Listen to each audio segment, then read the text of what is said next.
Let's travel back to the early 9th century. We're standing in Venice, a collection of marshy islands in the northern Adriatic Sea, and honestly, the place doesn't look like much of anything special. The city is wet, swampy, and desperately struggling to figure out who it is in a medieval world dominated by far more powerful players.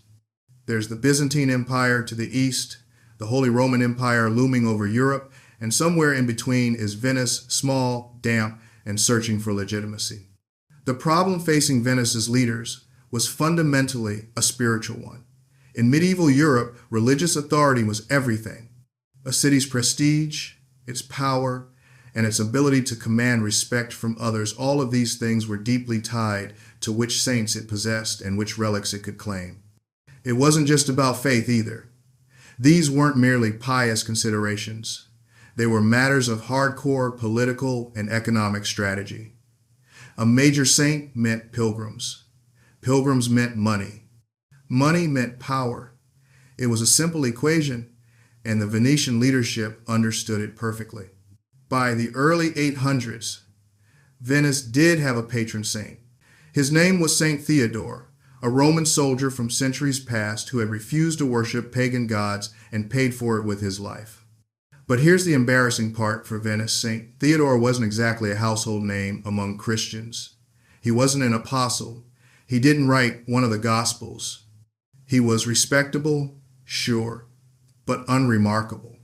When other Italian cities were proudly displaying relics of Peter, Paul, James, or Mark, the great founding figures of Christianity, Venice was stuck with Theodore. It was like showing up to a dinner party where everyone else brought vintage wine and you brought a reliable but forgettable beer. The Venetian rulers wanted to trade up. They wanted a saint with prestige that could compete with Rome itself. They needed someone important enough to make the city a destination for pilgrims from across all of Christendom.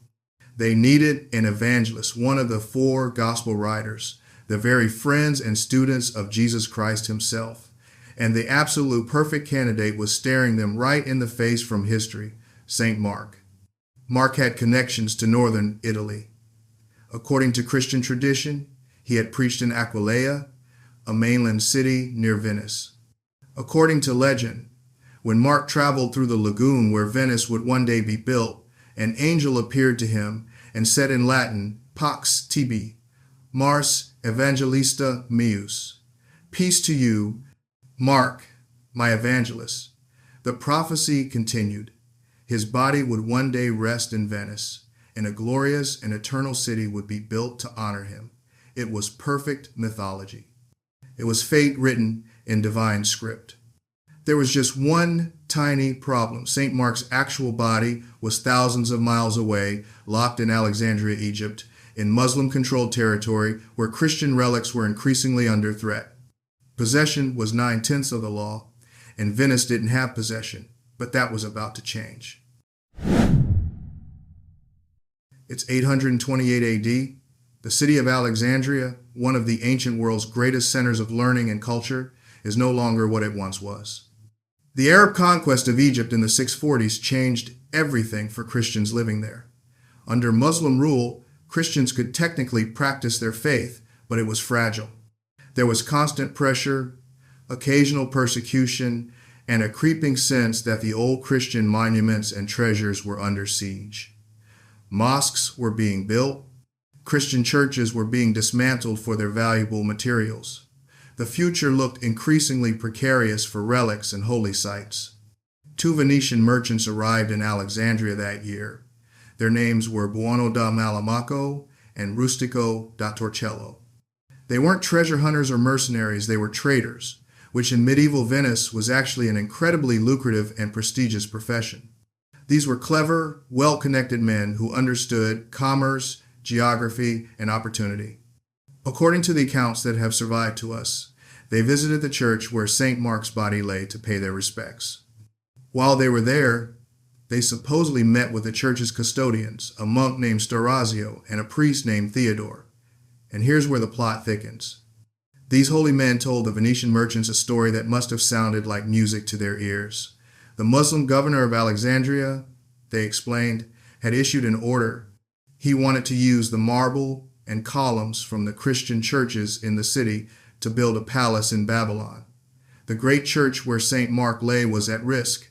Their sacred relic was in danger of desecration. They were terrified and desperate. Now, did this conversation actually happen exactly as described? That's where history gets murky. Medieval writers loved a good justification story, and they loved to suggest that stealing relics was actually a pious act, a rescue, not a robbery. But whether the custodians genuinely invited the Venetians to take the body, or whether the merchants simply seized the opportunity for themselves, we can't say for certain. What we can say is that a deal was struck. The plan was audacious and surprisingly practical.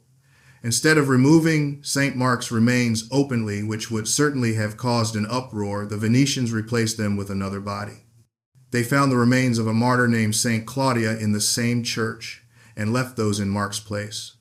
Then they prepared the actual St. Mark for transport using a method that was, frankly, brilliant. They packed his body into wicker baskets, covered it with cabbage leaves, and here's the key detail, surrounded it with pork, lots of pork. Why pork? Because Islam forbids Muslims from eating pork and from touching it as unclean. Muslim customs officials inspecting cargo would see pork, feel disgusted at the sight of it, and move on without looking closely at anything nearby. It was psychological misdirection wrapped in religious taboo. It worked perfectly. But as the Venetian ship was preparing to leave the harbor, something remarkable happened. According to the accounts, an intense, overwhelming odor began emanating from the sanctuary of St. Mark. It was so strong that all the inhabitants of Alexandria ran to the sacred place to see what had happened. Did they discover the empty tomb? Was the whole scheme about to be exposed? The accounts suggest that the stench was interpreted as a miraculous sign, a final blessing from the saint himself, releasing his essence into the world as he departed the place where he'd rested for 700 years. The ship sailed out of Alexandria with the most valuable cargo imaginable. During the voyage, according to legend, a terrible storm threatened to sink the vessel and consign St. Mark to the bottom of the Mediterranean. But then, the sailors reported the saint himself appeared to them. Mark stood before the captain and commanded him to lower the sails. The storm miraculously calmed. Divine intervention had saved both the relic and the sailors. Whether the storm was real and the appearance was divine grace, or simply the product of medieval storytellers who knew how to make a good tale even better, the fact remained. The ship made it to Venice safely. On January 31, 828, the ship carrying St. Mark arrived in the lagoons of Venice, but the reception was surprisingly quiet. Instead of a grand public celebration with crowds and processions, the relic was taken in secret to the palace of the Doge, Giustiniano Participazio. The body was placed carefully in his ducal chapel, the most private, secure location imaginable. Why the secrecy? Fear. Pure, simple fear of theft. The Venetians understood that they'd just pulled off something extraordinary, and they were terrified someone would try to steal St. Mark from them just as they'd stolen him from Alexandria. So they kept him hidden, locked away in the palace, known only to the Doge and a handful of trusted officials. A French monk who traveled through Venice around 870 reported that, according to local whispers, the body of St. Mark is said to be deposited in the Doge's stately, rich chapel in a secret place, that it may not be stolen under one of the great pillars. But here's where we see the brilliant long-term thinking of Venetian leadership. While the body itself remained hidden, they immediately began construction on a permanent home for it. By 836, just 8 years after the relic arrived, the first church of St. Mark was completed. It wasn't the magnificent basilica we see today that came later. This first version was relatively modest, built specifically as a chapel attached to the Doge's palace, more of a private shrine than a public cathedral. But it was enough to house the saint and enough to begin the transformation of Venice's spiritual and political identity. The implications of possessing St. Mark were understood immediately by everyone who mattered. Venice now had an evangelist, one of the four gospel writers, one of the intimate companions of Jesus Christ himself. In the Christian imagination of medieval Europe, this placed Venice at the very top tier of cities. Rome had St. Peter, yes, but now Venice had St. Mark. Constantinople had traditions and political power, but Venice had an apostle. The spiritual authority this conferred was immense, and it was instant. But there was another layer to this acquisition that made it even more politically brilliant. According to Christian legend, St. Mark had preached in Aquileia, the ancient mainland city that claimed to be the spiritual mother of the entire region. Aquileia had claimed Mark's authority for centuries. It had powerful connections to the Holy Roman Empire and the Catholic Church in Rome. By obtaining Mark's actual body, Venice wasn't just acquiring a relic, it was capturing a claim to authority that rivaled one of the most powerful cities in the region. It was a religious and political coup disguised as piety. The possession of St. Mark changed everything about how other people saw Venice, but perhaps more importantly, it changed how Venice saw itself.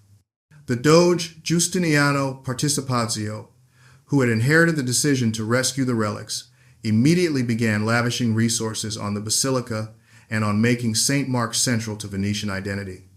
Artists and mosaicists were imported to decorate the interior with scenes depicting the saint's life and the miraculous journey of his relics to Venice. By the late 10th century, when the first basilica was destroyed in a fire during a political rebellion, there was no hesitation about rebuilding it. Venice had grown significantly by then, and when the new basilica was constructed starting in 1063, it was built on an entirely different scale.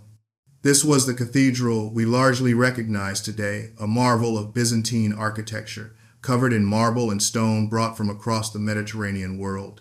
The 5 great domes rose above the city like a crown. The walls were adorned with mosaics of stunning beauty and intricacy. The artistic and architectural message was unmistakable. We are important, we are powerful, and we are blessed by heaven itself. And the pilgrims started coming. This wasn't gradual, it was immediate and overwhelming. People traveled from across Europe to see the tomb of St. Mark, one of the closest things to a direct connection to Jesus himself available anywhere in Christendom. The only tombs that outranked it in prestige were those of St. Peter in Rome and St. James in Spain. Suddenly, Venice became a destination. But here's where the genius of Venetian political strategy really shows itself. The city didn't just become a spiritual destination, it became a commercial hub for pilgrims. From the 11th century onward, Venice established itself as the primary departure point for pilgrims traveling to the Holy Land.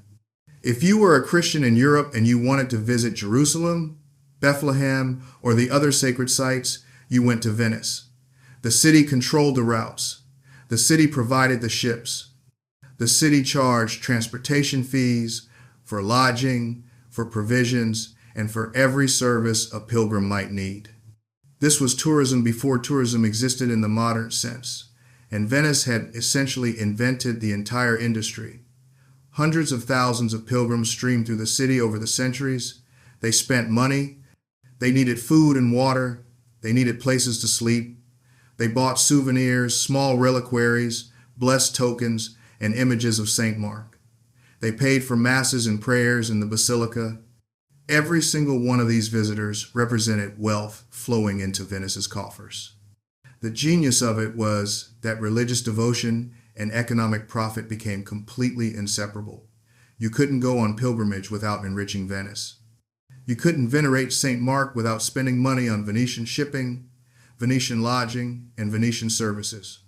Faith and commerce had become perfectly unified in a way that would have made a modern marketing executive weep with joy.